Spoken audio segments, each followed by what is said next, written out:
Bonjour, bienvenue dans Bon Bizet du XXe, notre mini-série consacrée au grand compositeur Georges Bizet, avec la collaboration d'Alexandre Dradvicki.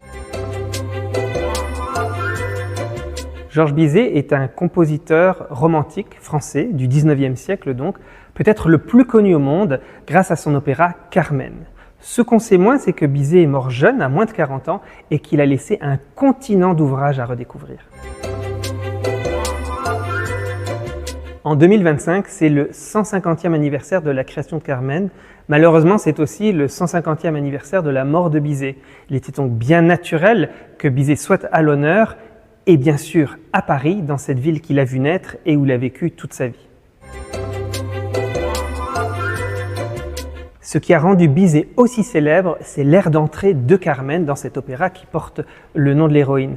L'amour est un oiseau rebelle. Vous avez tous entendu ça et pourtant on a failli ne pas connaître cet air parce qu'au départ, Bizet avait prévu une havanaise que la créatrice du rôle, Célestine Gallimarié, a trouvé un peu fade et elle a encouragé Bizet à recommencer. Il a, après réflexion, produit cette habanera qui a assuré un succès international et à l'ouvrage et à son nom. Paradoxalement, Bizet, qui a très peu voyagé au cours de sa vie, s'est intéressé à l'altérité, c'est-à-dire à l'autre sous toutes ses formes. Il a écrit un opéra Djamilé qui se passe en Égypte, Carmen, on le sait, se passe en Espagne, Vasco de Gama, ce sont les grandes traversées. Bref, Bizet, tout au long de sa vie, dans tous les répertoires qu'il a produits, s'est intéressé à la différence, aux autres, que ce soit des sujets de société, des sujets de religion, des sujets de politique. Et cela livre une œuvre extrêmement colorée, et finalement Bizet, c'est l'homme de la couleur orchestrale. Le voyage le plus important que fera Bizet, c'est à Rome, en Italie, parce que, devenu Grand Prix de Rome de l'Institut, on lui paye un séjour dans la Villa Médicis pendant 4 ans. Et en Italie, Bizet sera très productif. Il va écrire un opéra, en italien d'ailleurs, Don Procopio. Il va écrire de la musique de piano, des mélodies, Vasco de Gama, sa grande ode symphonie. Et finalement, ce voyage va le marquer pour toute sa vie. On connaît Bizet compositeur, on sait moins que Bizet était avant tout un grand pianiste, à qui d'ailleurs Liszt lui-même prédisait une immense carrière.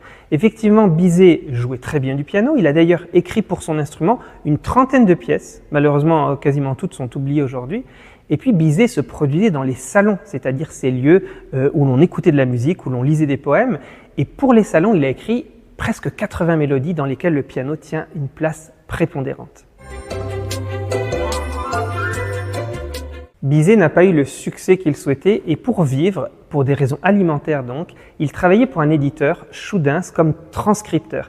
C'est-à-dire qu'il arrangeait pour le piano les succès à la mode, les opéras, et ce travail de transcription était très chronophage, en plus ne lui apportait pas une gloire très importante, mais l'argent faisait tout.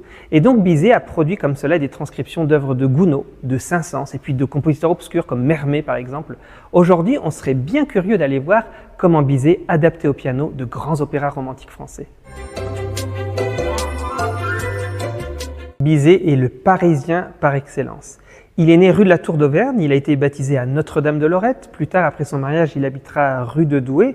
Et puis bien sûr, en tant qu'artiste, il a fréquenté des lieux magnifiques. Carmen est créé à l'Opéra Comique. Les Pêcheurs de Perles sont créés au Théâtre Lyrique, qui est l'actuel théâtre en face du Châtelet, sur la place du Châtelet. Et puis Bizet sera inhumé au Père-Lachaise, l'enterrement aura lieu à la Trinité, on le voit bien, la vie de Bizet, c'est un grand voyage dans Paris. L'époque à laquelle vit Bizet, c'est la fin du romantisme. C'est cette période où Ambroise Thomas, Gounod, Saint-Saëns produisent leurs grands opéras. C'est aussi l'époque où les étrangers se pressent dans la capitale. On pense à Verdi, bientôt ce sera Puccini d'ailleurs qui va venir faire jouer ses œuvres à l'Opéra Comique. Et puis, ce Second Empire, c'est l'époque où l'opérette triomphe, la chanson de café-concert, bref, la grivoiserie, l'amusement. Et Bizet participe à toute cette effervescence.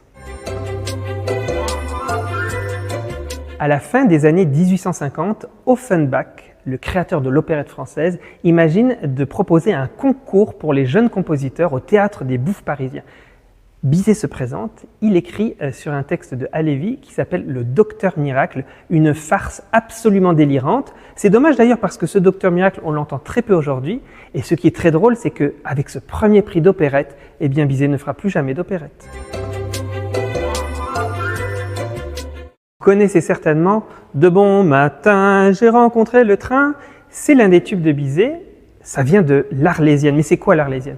En fait, l'Arlésienne, c'est une pièce de théâtre et à l'époque, au théâtre, il y avait un orchestre qui accompagnait les acteurs, qui faisait des transitions musicales.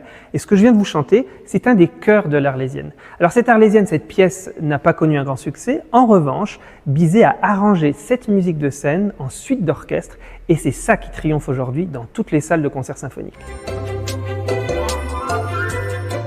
Carmen, c'est l'opéra des idées reçues. On a dit par exemple que la création avait été un désastre. On a dit aussi que Bizet s'était suicidé à cause de ce désastre. Ce n'est pas tout à fait vrai. En fait, Carmen à la création reçoit un succès mitigé, mais l'œuvre va être jouée plus d'une trentaine de fois et surtout, l'œuvre va ensuite être exportée dans le monde entier, à Vienne, quelques mois plus tard. Et puis Bizet, non, ne s'est pas suicidé. Il a contracté une angine qui s'est transformée en maladie plus compliquée et après plusieurs jours d'agonie, il est mort de cela. Donc Carmen n'est pas un désastre et Bizet ne s'est pas suicidé. Carmen est aussi connue parce que la partition est un enchaînement de tubes. La Séguédille, la Habanera, la chanson bohème, l'air du Toréador. Chaque acte en fait semble un concert de tubes que l'on a envie de danser et de chanter. Et puis Carmen, qui pourtant est un opéra français, c'est en fait un opéra espagnol parce que de quoi parle-t-on? D'Espagne. Quelles sont les musiques qu'on entend? De la musique espagnole. Et finalement ce fantasme de l'espagnolade colorée, eh bien, parle à tous les pays du monde, beaucoup plus que si Carmen s'était passée simplement à Paris.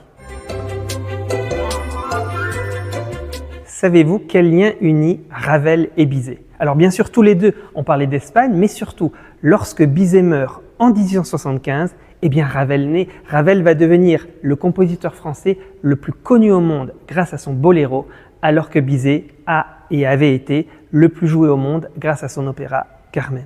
Merci beaucoup Alexandre pour ta participation à notre mini-série consacrée à Georges Bizet. Bon Bizet du 20e!